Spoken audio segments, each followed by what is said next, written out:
akan ada dalam hidup saudara momen saudara tahu dari Tuhan nih. Jangan tunggu siap dulu. No. Kadang-kadang dalam perjalanan Tuhan yang siapin.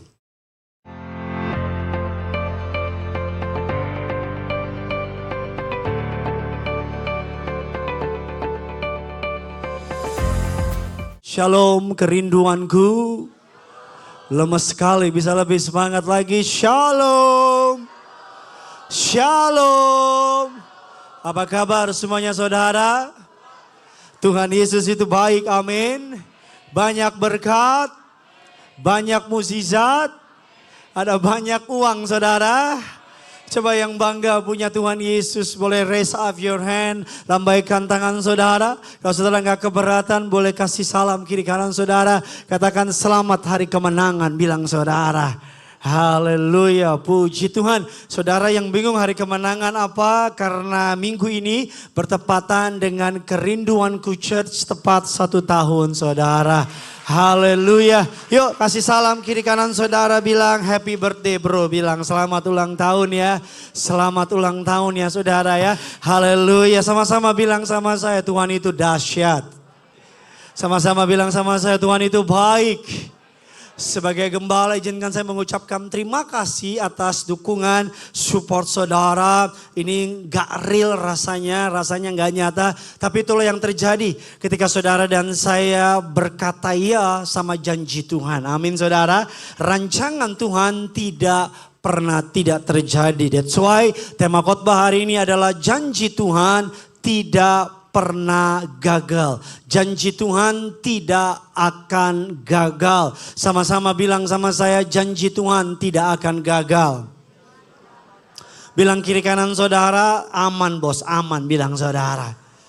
Mari sama-sama kita lihat Roma 15 ayatnya yang keempat. Roma 15 ayatnya yang keempat. Mari sama-sama kita baca ayat ini. Yuk, kerinduanku dengan semangat 4, 5, 3, siap? Lemas banget, siap? Yuk kita baca dengan semangat 4, 5, 3, 2, ya sebab.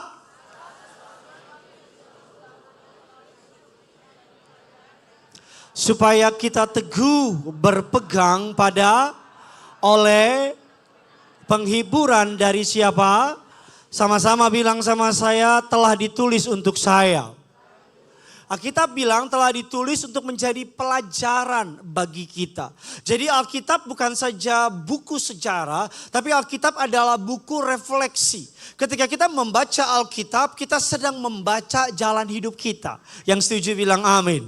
Jadi saudara ada pilihan, ada orang-orang yang memberontak terhadap Allah. Alkitab memberikan contoh endingnya. Ada orang-orang yang ragu sama janji Allah, Alkitab memberikan endingnya. Tapi ada orang-orang yang berjalan bersama dengan Allah, Alkitab memberikan ending dari orang yang berjalan bersama dengan Allah. Jadi setiap kali saudara membaca Alkitab, saudara diperhadapkan oleh pilihan. Mau percaya atau enggak? Mau beriman atau enggak? Mau yakin atau enggak? Mau sepakat atau enggak? Doa saya semua yang hadir hari ini, kita adalah golongan orang yang percaya, sepakat, dan yakin sama firman Allah. Amin saudara. Mari kita lihat sebuah kisah di Alkitab, kisah yang sangat menarik, kisah yang kurang lebih menggambarkan kehidupan kita. Bilangan 13 ayatnya yang ke-27 sampai dengan ke-32. Kita semua tahu kisah ini, kisah bangsa Israel masuk ke tanah perjanjian. Ada raksasa di sana, ada tantangan di sana, ada musuh di sana, ada pemberontakan, ada pengkhianatan di sana. Tapi kita tahu endingnya bangsa Israel masuk ke tanah perjanjian. Sama-sama bilang sama saya, walaupun prosesnya berantakan, tapi endingnya saya pasti masuk. Amin. Saudara pembantu udah pulang ya? Udah pada muka lelah, letih, lesu, tak berdaya gitu saudara. Saya baca yang ke-27, mereka menceritakan kepadanya, ini orang yang ngomong adalah 12 pengintai. Kami sudah masuk ke negeri kemana kau suruh kami. Dan memang negeri itu berlimpah-limpah susu dan madunya. Dan inilah hasilnya. 28 silakan.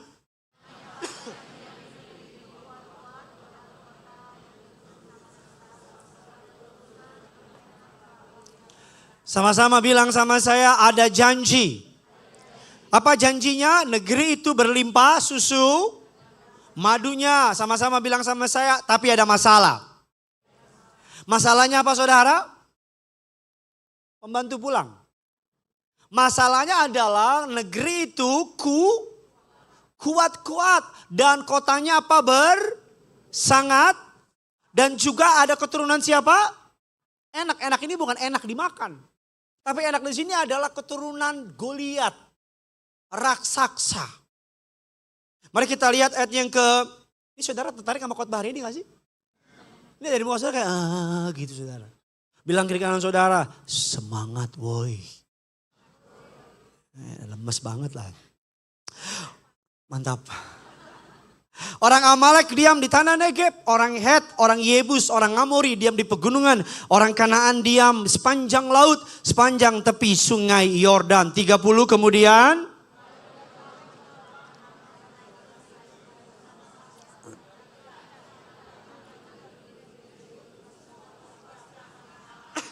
Tapi orang-orang yang pergi ke sana bersama-sama dengan dia berkata, kita tidak dapat maju menyerang bangsa itu karena mereka lebih kuat daripada kita. Muncul tension di sini, muncul orang-orang mulai berdebat. 32, juga mereka menyampaikan kepada orang Israel kabar busuk tentang negeri yang diintai mereka dengan berkata, negeri yang memakan apa? Dan semua orang yang kami lihat di sana adalah orang-orang yang apa? Saudara bisa melihat sebuah grand design yang iblis sedang bangun. Iblis sedang membangun melalui 12 pengintai, 10 orang. Desain bahwa orang-orang di sana memakan penduduknya. Faktanya nggak ada yang makan penduduknya. Mereka sedang disebarkan ketakutan. Saya selalu bilang sama saudara, hidup ini adalah bicara narasi. Hidup ini bicara apa Bapak Ibu? Narasi. Narasi apa yang saudara percaya? Dari Taman Eden, Allah kasih narasi sama Adam dan Hawa. Kamu beranak cucu, kuasai bumi, tapi jangan makan pohon itu. Betul apa tidak? Narasinya baik. Tapi iblis datang kepada Hawa kasih narasi yang baru. Apa narasinya? Allah nggak pengen kamu sama kayak mereka. Betul apa tidak? Narasi apa yang saudara percaya? Tuhan janji kepada bangsa Israel bahwa mereka masuk ke tanah perjanjian. Orang yang disuruh mengintai membangun narasi. Narasinya apa? Habis kita, mati kita. Hari ini kan banyak narasi. Ada narasi yang bilang Indonesia gelap. Ada narasi yang bilang Indonesia nggak gelap. Tapi narasi apa yang saudara percaya? Kalau saya percaya walaupun kenyataannya mungkin Indonesia nanti akan gelap. Tapi terang kasih Tuhan memberkati kita. Amin saudara. Saya ngerti saudara diam kayak gini. Iblis bilang sama saya mereka nggak tertarik sama khotbah. Tapi saya percaya kau tertarik sama khotbah. Diemmu karena memang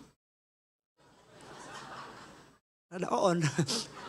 Enggak diam saudara karena saudara sedang fokus dengar firman. Enggak yakin gua. Pak Bu, tolong jawab pertanyaan saya. Salah benar tidak mempengaruhi keselamatan. Dari 2 juta orang Israel yang dari tanah perjanjian ke tanah Mesir. Dari tanah Mesir, kok tanah perjanjian ke tanah Mesir? Dari tanah Mesir ke tanah perjanjian, berapa yang masuk? Saya duduk ya. Gak apa, saudara diskusi ngobrol. 2 juta orang nih. Orang Israel dari tanah perjanjian, dari tanah Mesir. Berapa yang masuk ke tanah perjanjian?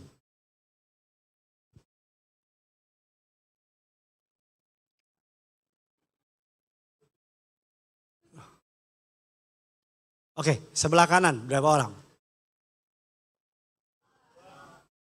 2. Sip, saya kunci ya. Pojok tengah. Berapa? Oh, tidak tertarik. Oke. Berapa orang? Dari 2 juta orang. 600. 600 ribu. Oke. Ini bukan tebak-tebak buah manggis ya. 600 ribu. Oke, di sini berapa orang? Kau tuh ngomong Tunjukin keberanian, ada ngomong ini. Berapa? Ayo. Hah? 400? 600? Yang benar berapa nih? 400, 600? 24.000. Ini Alkitab kita beda ya? Alkitab kita di Bekasi beda apa sama sih? Sama ya? Yang masuk 2. Sombong dia. Lupa diri dia. Padahal lo dikasih tahu sama pendeta kan? Benar ya? Oke. Nanti ketemu di surga ya. Malam ini. 2. Kaleb dan Yosua. Yang lain apa? Tuhan izinkan mati di padang gurun. Lalu saya bilang, oh Pak Pendeta, kalau gitu Tuhan gak napatin janjinya dong. Katanya masuk semua. Kok cuma 2 yang masuk? Nah ada sebuah kutipan dari seorang hamba Tuhan yang memberkati saya. Ngomong gini, God is committed to fulfill all of his promises. But he is not obligated to fulfill your potential. Gampangnya begini, dari muka saya makin bingung kayaknya nih. Tuhan pasti akan menggenapi janji-janjinya. Karena itu adalah bagian dari karakter dan kesetiaan Tuhan. Tapi potensi yang ada dalam diri kita hanya akan tercapai kalau kita bekerja sama Tuhan. Dari 2 juta orang yang awal keluar dari tanah Mesir, hanya Kaleb dan Yosua yang kerja sama Tuhan. Hanya Kaleb dan Yosua yang sepakat sama janji Tuhan. Makanya dari 12 orang, dari 2 juta orang yang dikirim, hanya 2 orang yang sepakat. Walaupun faktanya ada raksasa, walaupun kenyataannya ada musuh, walaupun kenyataannya kotanya berkubu, tapi 2 orang ini sepakat, Tuhan janji, Tuhan pasti genapi. Amin. Makanya yang pertama, kuncinya yang pertama adalah saudara punya iman.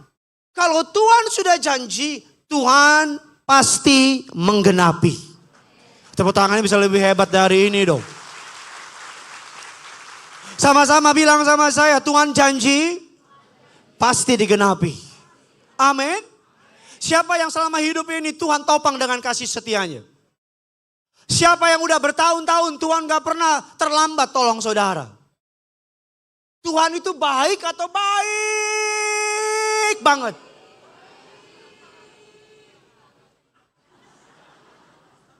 Baik banget.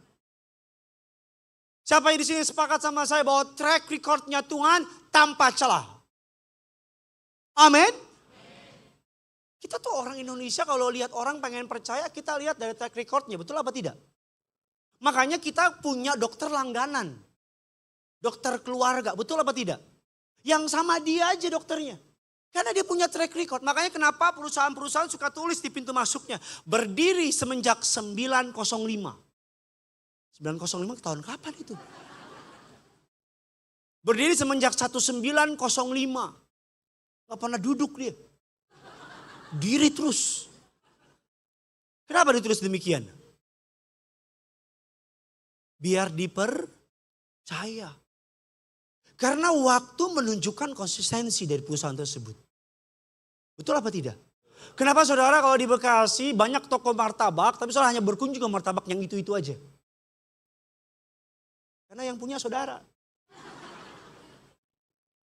Memang dari sananya kita kalau udah suka, asal dia nggak ngecewain, kita balik lagi. Kenapa saudara kalau pergi ke mall itu-itu aja? Gak gitu juga sih. Karena saudara suka mall. Kenapa saudara kalau ke gereja, ke kerinduanku church?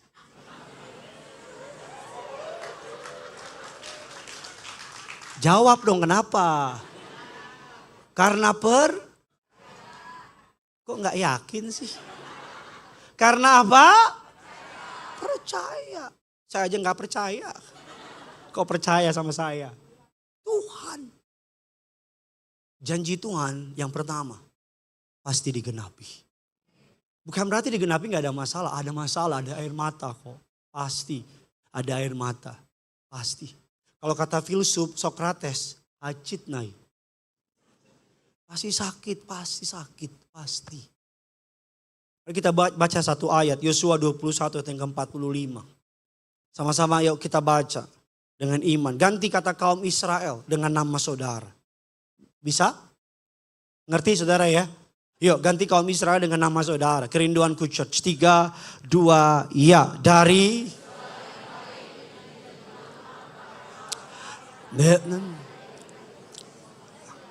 Capek ah. Ganti kata kaum Israel dengan nama saudara. Siap? Iya lo baca lagi kaum Israel. Ya 3, 2, ya. Dari segala. Tuhan kepada Gideon Simanjuntak tidak ada yang semuanya apa? Terpenuhi. Sama-sama bilang sama saya, janji Tuhan pasti digenapi dalam hidup saya. Katakan amin. Berikan kemuliaan, tepuk tangan buat Tuhan kita. Janji Tuhan adalah janji yang murni. Bagaikan perak yang teruji. 7 kali dimurnikan dalam dapur peleburan di tanah. Kita tahu bahwa semakin lama penyaringannya semakin murni. Angka 7 dalam Alkitab merepresent angka sempurna, perfect. Sempurna. Ibu-ibu pasti relate sama omongan saya, minyak goreng 2 kali penyaringan saja kita beli harganya lebih mahal. Betul apa tidak? Tapi kita apalagi janji Tuhan 7 kali. Bicara apa? Tuhan kalau janji dia pasti genapi. Masalahnya kamu percaya enggak? Itu aja kan masalahnya. Seperti saya bilang di Al-Khotbah, saya ada narasi yang iblis bangun. Iblis akan bilang gak bisa punya anak kamu. Tapi kalau kamu percaya sama janji Tuhan, kamu berjalan dengan iman. Amin. Narasi sebelum gereja ini dibuat, apa narasi yang dibangun? Habis, hancur, selesai. Tapi narasi yang saya pegang, Tuhan baru memulai sesuatu yang dahsyat. Amin. Narasi apa yang saudara percayai, itu menentukan. Jangan karena keadaanmu lagi sulit, engkau menurunkan imanmu sama Tuhan. Jangan karena keadaanmu lagi gak masuk akal, engkau gak percaya. Percayalah hari ini, kalau saya ditolong Tuhan, saudara juga ditolong Tuhan. Amin. Kalau saya, Tuhan genapi janjinya sama saya. Tuhan juga pasti genapi janjinya sama saudara. Yang paling enak itu saudara lihat contoh. Contoh dalam kitab memberikan contoh. Seberat apapun keadaan Abraham, Tuhan menggenapi janjinya. Seberat apapun tantangan yang dihadapi bangsa Israel dalam peperangan, Tuhan menggenapi janjinya. Sehebat apapun yang dihadapi Yesus di kayu salib, Bapa di surga menggenapi janjinya. Dan sampai hari ini Tuhan tidak berencana gagal. Sampai hari ini dia akan menggenapi janjinya sama saudara. Amin. Pak Bu, dengar baik perkataan saya dari mimbar yang kudus ini. Siap-siap. Ke depan mungkin ada goncangan. Mungkin ada goncangan. Tapi don't worry. Orang yang nempel sama Tuhan justru naik melalui goncangan itu. Justru naik melalui goncangan itu. Saya gak ngomong di sesi pertama. Karena gak digerakin. Tapi saya ngomong di sini, siap-siap ke depan mungkin ada goncangan hebat. Siap-siap, tapi don't worry. Kamu nempel sama Tuhan, goncangan ini justru angkat kamu, promosiin kamu. Pasti. Suatu hari ada seorang ibu yang anaknya punya penyakit kanker. Dia berdoa agar anaknya bisa sembuh. Berdoa. Tapi celakanya ibu ini tinggal di sebuah kota pedalaman. Di daerah Amerika. Pedalaman. Untuk pergi ke dokter di ibu kota mahal dan harganya gak murah. Orang berkata gak mungkin terima apa. Tapi ibu ini punya iman. Tuhan sanggup tolong dia. Suatu hari ada seorang dokter penyakit kanker juga terbang. Dari tempatnya ke seminar di ibu kota.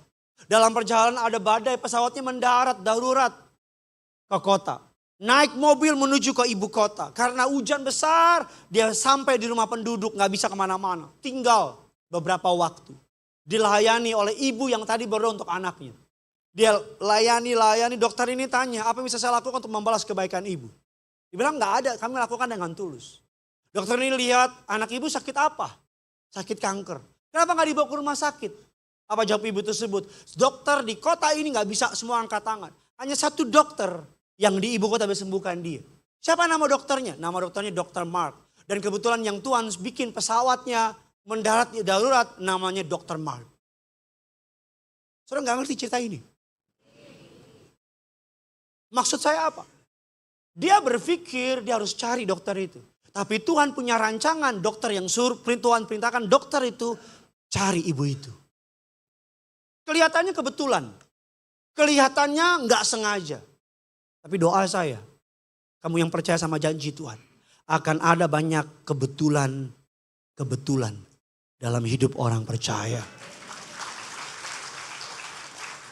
Amin. Makanya siap-siap aja. Siap-siap aja. Kamu nanti jalan, ada banyak kebetulan. Kebetulan ketemu bos, kebetulan ketemu orang yang ternyata orang tersebut punya kenalan baik sama pimpinanmu. Kebetulan demi kebetulan Tuhan sediakan. Amin. Yuk sama-sama angkat tangan kanan saudara. Sama-sama ikuti doa saya dalam nama Yesus.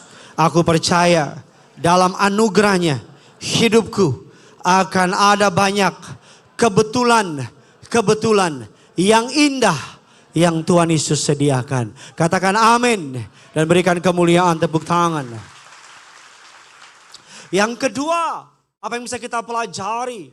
Saudara, yang kedua, Tuhan telah memperlengkapi saudara. Sama-sama bilang sama saya, Tuhan telah memperlengkapi saya. 2 Petrus 1 ayat yang ketiga. Nanti poin ketiga keempat, rekan saya akan ngajarin saudara lebih dalam lagi. 2 Petrus 1 ayat yang ketiga, yuk sama-sama kita baca. 3, 2, ya. Karena segala yang berguna oleh pengenalan kita akan yang telah memanggil kita, sama-sama bilang sama saya, telah dianugerahkan. Sama-sama bilang sama saya, segala sesuatu. Saudara, kita mengatakan dia bukan saja memberikan janji, tapi kita saya mengatakan bahwa dia telah memperlengkapi saudara dan saya. Tuhan tidak pernah mengirim saudara ke medan peperangan tanpa memperlengkapi saudara. Amin. Tuhan kasih Daud ke Tapel, karena Tuhan tahu Daud akan ketemu Goliat. Tuhan kasih Musa tongkat, karena Tuhan tahu Musa akan menghadapi laut yang tidak terbelah. Tuhan tidak pernah mengutus anaknya ke medan peperangan tanpa memperlengkapi saudara. Amin. Dan kata memperlengkapi dalam bahasa aslinya menggunakan kata perlengkapan total. Kelengkapan total. Allah bukan saja tidak membiarkan saudara sendirian, tetapi Allah memperlengkapi saudara dengan kuasa yang luar biasa. Amin. Makanya Tuhan ketika Tuhan bilang gini, beritakanlah Injil kepada segala makhluk. Tuhan bilang apa? Ketahuilah bahwa aku menyertai kamu. Tuhan gak suruh kita nginjilin orang dengan kekuatan kita. Tapi Tuhan bilang kalau kamu melakukannya, maka aku menyertai kamu. Amin. Tuhan suruh Gideon jadi gembala. Tuhan yang memperlengkapi Gideon untuk menjalankan tugas penggembalaannya. Kemarin kita kumpul. Di rumah saya merenung sama istri. Kelihatannya kebetulan. Tapi dalam langkah iman, Tuhan kirimin orang-orang baik. Amin. WL-nya dikirimin, semuanya dikirimin. Ibaratnya Abraham naik mempersembahkan anaknya Ishak. Betul apa tidak? Saya mau tanya, udah ada belum dombanya di atas? Di satu sisi gunung Abraham naik, di sisi bukit yang lain domba naik.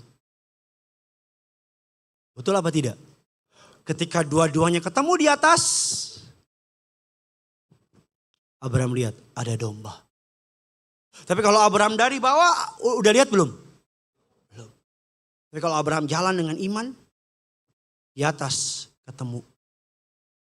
Kebetulan? Enggak. Tapi detiknya persis yang dibutuhkan Abraham. Makanya bagian saya, saudara perlu jalan. Maju. Jalan. Makanya setahun lalu ketika resmi mengundurkan diri, langsung ibadah. Cari tempat. Streaming hari Minggunya, hari Jumatnya. Saya masih ingat tuh, pakai HP. Keren kan streamingnya? Iya lagi. Buramnya minta ampun. Pakai internet apa? Internet wifi HP. Jalan aja. Jalan. Minggunya cari gedung. Cari aja, udah cari aja. Tanpa saya sadarin. Di sisi lain, Tuhan nyiapin.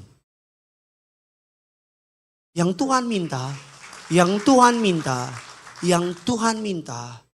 kamu jalan. Saya berharap saudara gak cuma tepuk tangan, cuma karena orang tepuk tangan, kanan tepuk tangan. Tapi gak berbekas di hati gitu loh. Saya berharap saya bukan cuma tepuk tangan karena lata gitu. Tapi hatimu terima gitu. Kalau Gideon aja ditolong Tuhan, saya juga pasti ditolong Tuhan. Kalau Gideon aja dibela Tuhan, saya juga pasti dibela Tuhan. Makanya Kaleb bilang sama bangsa Israel, serang sekarang. Karena Kaleb tahu, baca Alkitab saudara. Kaleb tahu kalau nunggu 2-3 hari gak jadi perang itu mereka. Betul apa tidak? Ketaatan yang tertunda akan menurunkan kuasa dampak yang Tuhan kasih. Kadang-kadang dalam hidup ini ada api di sini. Kalau nggak melanggar firman, nggak ngerugiin orang lain, nggak melanggar hukum, maju, hajar, sikat, beri. Amin. Karena Kaleb tahu kalau Kaleb harus kita ngobrol dulu ya, diskusi dulu ya. Jadi nggak? Nggak jadi. Makanya Abraham besok pagi benar kata Alkitab, Abraham apa? Masak. Abraham apa? Keluar. Kadang-kadang kalau banyak mikir. Saya bayangin kalau Abraham mikir dulu. Abraham diskusi sama istrinya. Maka ayat selanjutnya. Maka Abraham tidak jadi keluar. Karena Abraham takut istrinya. Betul apa betul? Bos. Saudara kan memilih bergereja di kerinduanku nih. Akan ada dalam hidup saudara momen saudara tahu dari Tuhan nih. Pesan saya dari mimbar yang kudus ini, hajar. Sikat. Jangan tunggu siap dulu. No. Kadang-kadang dalam perjalanan Tuhan yang siapin. Amin. Sikat aja, hajar aja. Nah poin ketiga keempat, saya panggil teman saya, Pastor Daud, untuk boleh memperlengkapi khotbah hari ini. Saya boleh kasih tepuk tangan yang lebih dahsyat lagi.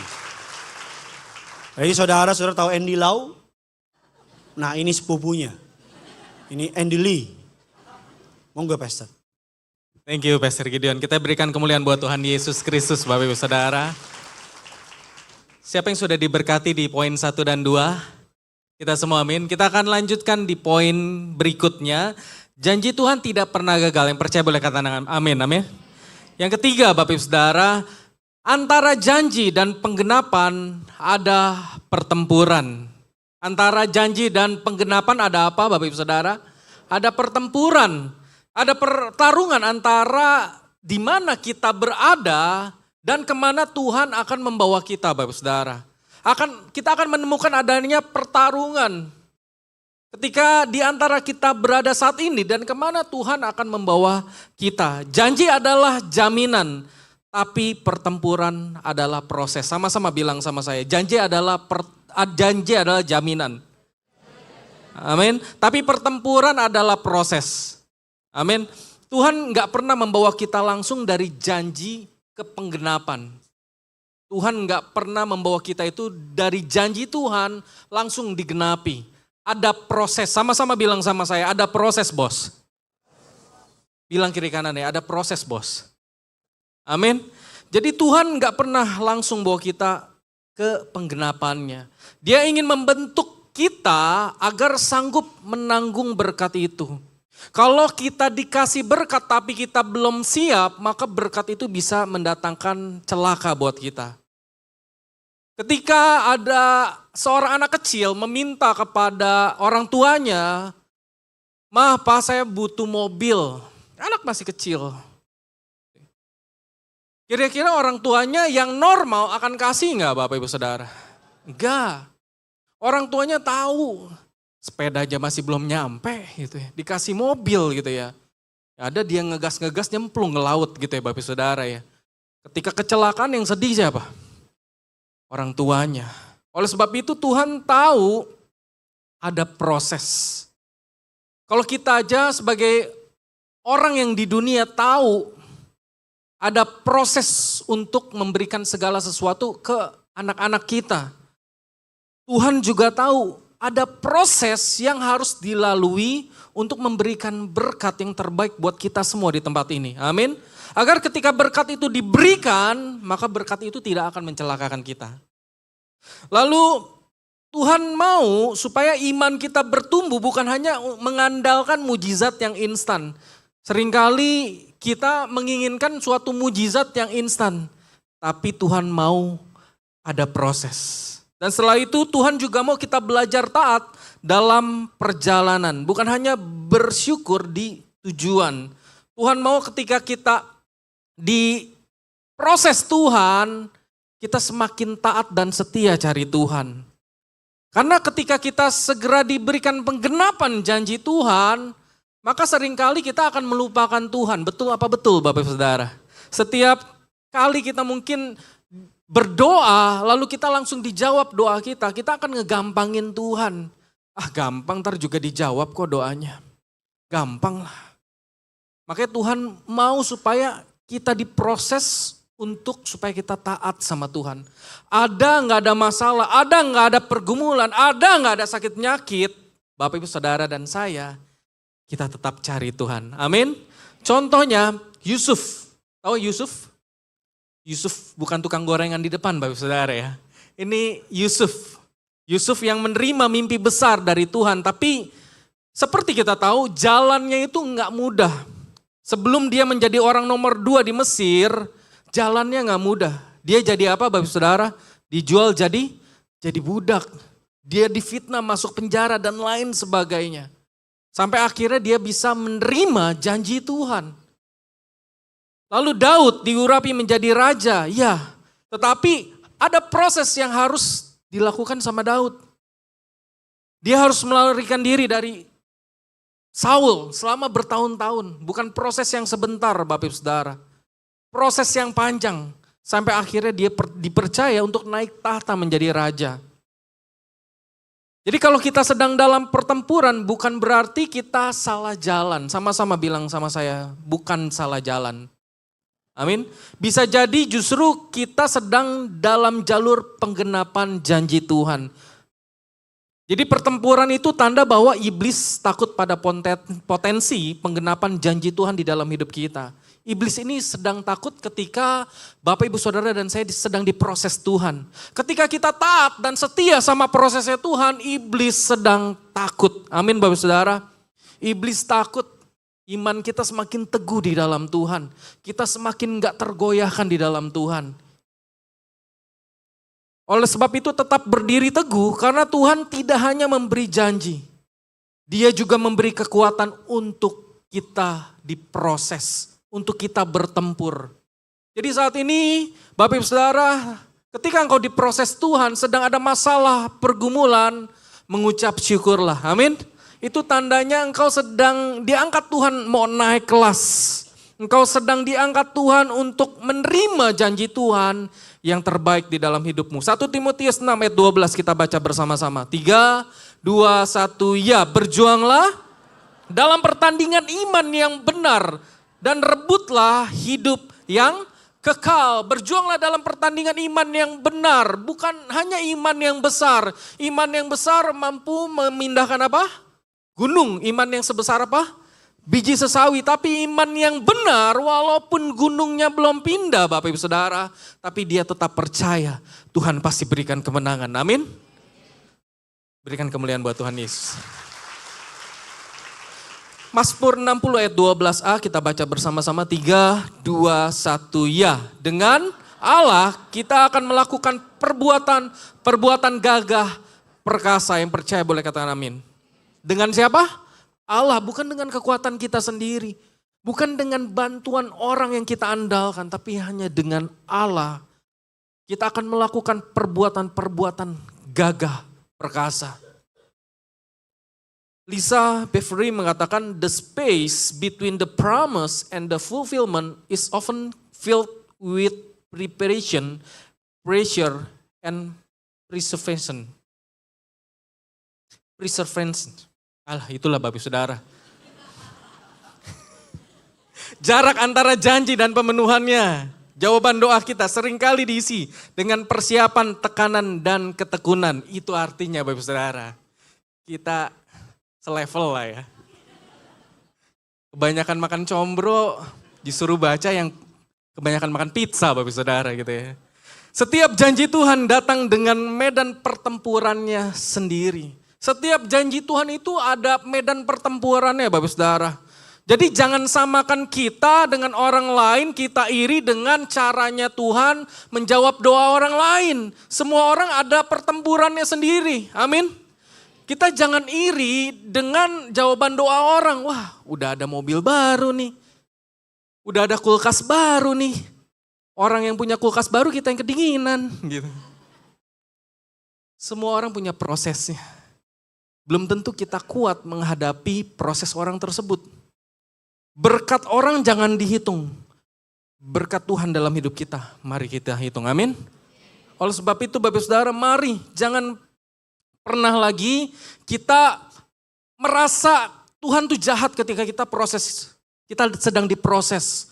Mari ketika kita sedang diproses kita mengucap syukur. Oleh sebab itu firman Tuhan berkata mengucap syukurlah dalam segala hal. Dalam segala hal, bukan dalam keadaan baik aja, bukan dalam keadaan senang aja.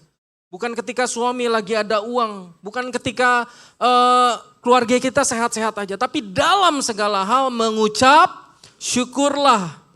Oleh sebab itu Efesus 6 ayat 12 mengatakan sebab perjuangan kita bukanlah melawan darah dan daging. Oleh sebab itu melangkahlah dengan iman percaya bahwa suatu saat nanti hidup kita, hidup Bapak Ibu Saudara dan saya menerima yang namanya kemenangan besar.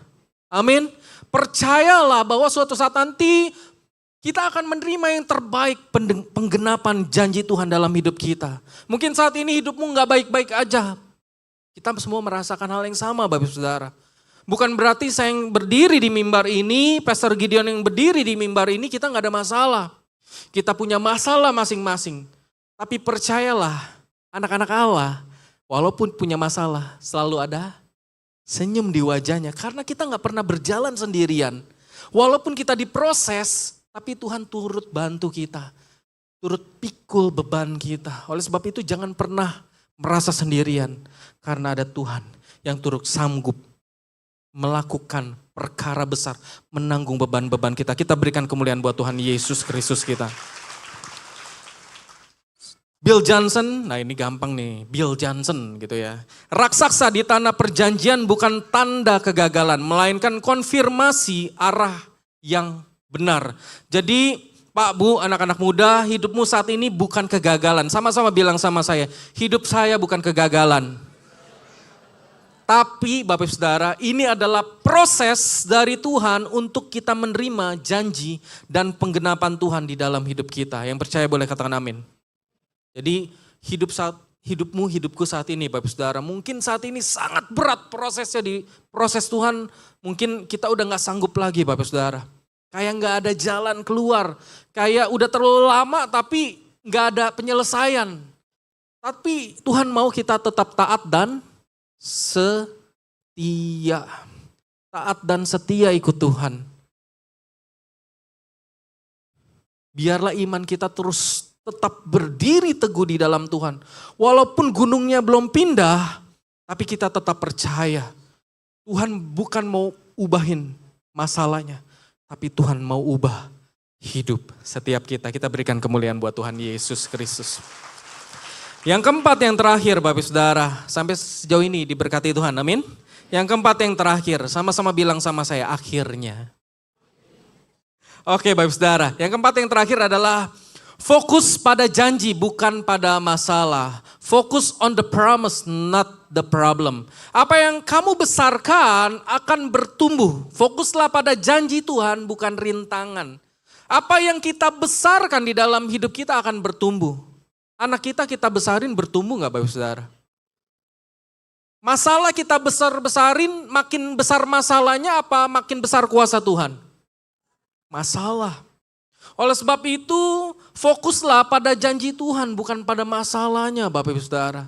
Seringkali justru yang kita besarkan adalah masalahnya. Seringkali yang kita pusingin adalah masalahnya. Seringkali yang kita terlalu besar-besarkan, yang terlalu kita pikirin itu masalahnya Bapak Ibu Saudara. Oleh sebab itu, makanya masalah kita gak selesai-selesai. Kita gak izinkan Tuhan itu jadi yang terutama. Kita gak percaya Tuhan itu yang bisa menyelesaikan masalah kita. Kita percaya masalah kita terlalu besar sehingga Tuhan gak mampu. Hati-hati Bapak Saudara. Apa yang kita percayai, itulah yang terjadi. Kalau kita percaya masalah kita besar, maka iman kita mengatakan Tuhan gak mampu. Hati-hati Bapak Saudara. Kalau kita fokus sama masalah berarti kita mengecilkan siapa? Tuhan. Kita bilang Tuhan gak mampu. Tapi kalau ada masalah besar, kita datang sama Tuhan. Kita bilang sama Tuhan, Tuhan walaupun masalah ini besar tapi saya tetap percaya kuasa Tuhan terlebih besar. Maka terjadilah sesuai dengan imanmu. Maka masalahmu akan terlihat kecil. Dan ketika engkau sedang diproses Tuhan, engkau berjalan menuju pada Tuhan, masalahmu semakin kecil, Tuhanmu semakin besar. Kita berikan kemuliaan buat Tuhan Yesus Kristus kita. 2 Korintus 5 ayat yang ke-7 kita baca bersama-sama. 3, 2, 1, ya sebab kami hidup oleh iman bukan karena melihat. Bapak Ibu Saudara, seringkali kita itu hidup tapi kita melihatnya masalah kita itu terlebih besar, bukan iman kita yang besar, tapi masalah kita terlebih besar. Tapi firman Tuhan berkata, sebab kami hidup oleh iman, bukan karena melihat. Janji Tuhan, penggenapan janji Tuhan itu Bapak Saudara, kemenangan, itu udah kelihatan belum? Belum. Saat ini kita diproses Tuhan, masalah, pergumulan, sakit, penyakit, tapi Tuhan bilang, Tuhan berjanji bahwa kita akan diberikan kemenangan. Kemenangannya udah kita raih belum? Belum. Tapi Tuhan berjanji, Bapak Saudara, bahwa kita akan diberikan kemenangan. Masalahnya kita mau percaya atau enggak. Karena hidup kita ini oleh iman, bukan karena melihat dulu. Tapi Tuhan mau kita belajar taat dan setia mengikuti prosesnya Tuhan, maka kita akan memperoleh kemenangan. Oleh sebab itu Bapak Saudara, yuk mari kita sama-sama hidup fokus pada janji, bukan pada masalah. Memang masalah itu banyak, masalah itu akan membuat iman kita itu drop, bahkan mati. Oleh sebab itu, mari kita ubah fokus kita. Kita mulai percaya sama janji Tuhan. Pencobaan-pencobaan yang kau alami tidak melebihi apa? Kekuatanmu. Pencobaan-pencobaan yang kau alami tidak akan pernah melebihi kekuatanmu. Kita pasti akan ditolong Tuhan. Tuhan pasti akan berikan jalan keluar yang terbaik. Bapak Ibu Saudara, masalah seringkali mencuri perhatian dan energi kita. Tapi iman mengajar kita untuk menatap janji Tuhan lebih dari realita yang kita hadapi. Amin. Jadi Bapak Ibu Saudara, Tuhan tidak memanggil kita untuk mengabaikan masalah. Kita enggak boleh mengabaikan masalah. Masalah itu tetap ada. Tetapi Tuhan mau untuk tidak membiarkan masalah membutakan iman kita. Jangan sampai masalah kita ini membutakan iman kita. Jangan sampai masalah ini membunuh iman kita. Yang Tuhan mau iman kita tetap berdiri teguh di dalam Kristus. Tuhan mau Bapak Saudara dan saya tetap berdiri dengan iman percaya kepada Tuhan Yesus bahwa segala masalah pergumulan Tuhan Yesus sudah selesaikan di atas kayu salib. Amin Bapak Saudara, kita berikan kemuliaan buat Tuhan Yesus. Jadi apa yang kita fokuskan akan membesar dalam hidup kita. Ketika kita fokus pada masalah, maka kita akan timbul yang namanya ketakutan dan kebimbangan. Ketika kita fokus pada janji, maka muncul iman dan harapan. Oleh sebab itu Bapak Saudara perlu yang namanya baca firman Tuhan tiap hari. Kenapa? Firman Tuhan itu berisi tentang janji-janji Tuhan buat kita Bapak Saudara. Ketika kita membaca janji firman Tuhan, maka iman kita yang tadinya drop akan kembali berapi-api. Saya percaya ketika saya mencari dahulu kerajaan Allah dan kebenarannya, maka semuanya akan ditambahkan pada saya. Amin. Ketika kita pegang terus janji firman Tuhan, maka setiap hari ketika kita menghadapi masalah, boleh ada orang yang mungkin nusuk kita dari belakang, boleh ada orang yang mau mencelakakan kita, boleh ada masalah, pergumulan, sakit, penyakit sekalipun, janji firman Tuhan yang akan membuat hidup kita terus berjalan dengan pede, dengan optimis di tengah masalah pergumulan hidup kita. Amin Bapak Saudara. Karena kita melihatnya bukan pada masalah di belakang kita, bukan masalah saat ini, tapi kita menatap janji Tuhan, kita menatap kemenangan bersama dengan Tuhan Yesus. Amin Bapak Saudara. Abraham, ada yang tahu Abraham Bapak Saudara? Tahu amin? Pada sekolah minggu kan Bapak Saudara. Abraham tidak memandang tubuhnya yang sudah tua sebagai hambatan, melainkan tetap percaya kepada janji Tuhan. Ketika Tuhan berkata dia akan mempunyai anak pada umurnya udah gak muda lagi Bapak Saudara. Tapi Abraham tetap percaya. Mau gak sih Bapak Saudara kita semua di tempat ini tetap percaya. Walaupun mustahil tapi tetap percaya bahwa Tuhan Yesus sanggup. Amin Bapak Saudara.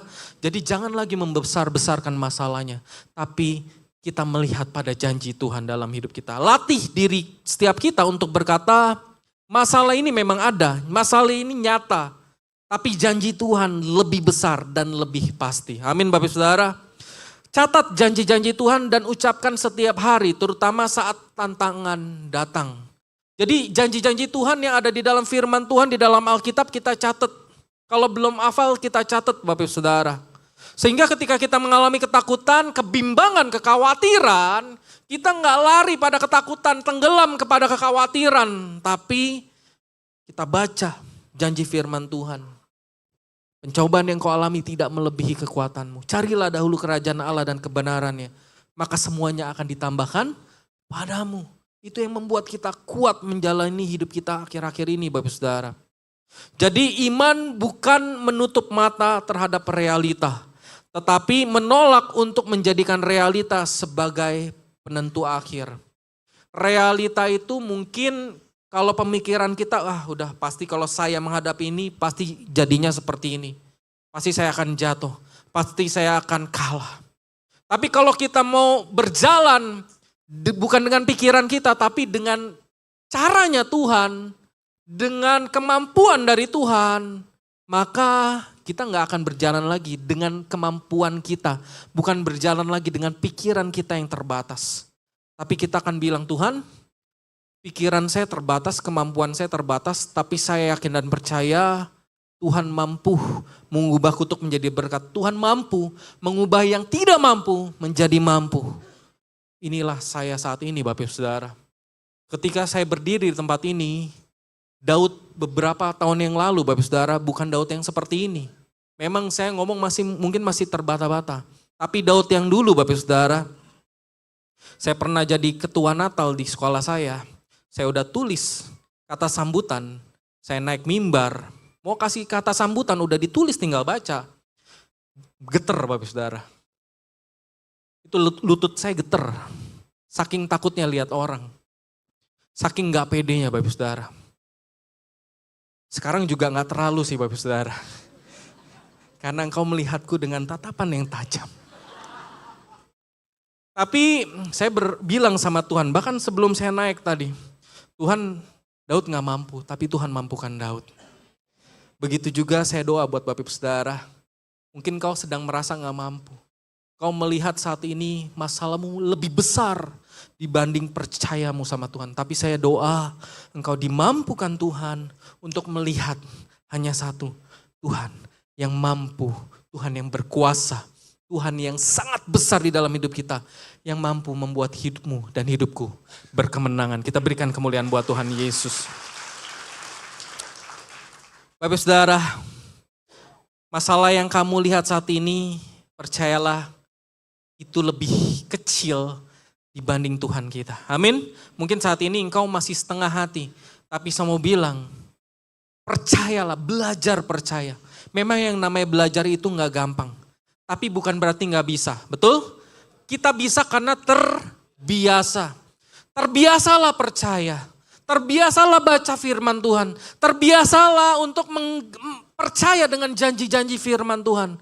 Makanya saya mau katakan, terjadilah sesuai dengan imanmu. Apa yang kau imani, itu yang terjadi. Engkau yang sakit, percayalah oleh bilur-bilur Tuhan Yesus, engkau akan sembuh. Amin. Kau yang berbeban berat, percayalah ada jalan keluar yang Tuhan Yesus sediakan. Tuhan tidak pernah tinggalkan. Yang percaya kita berikan kemuliaan buat Tuhan Yesus Kristus. Saya doa Bapak Saudara, dimampukan Tuhan untuk hidupmu dan hidupku menerima janji-janji Tuhan. Karena janji Tuhan tidak pernah gagal. Sekali lagi kita berikan kemuliaan buat Tuhan Yesus.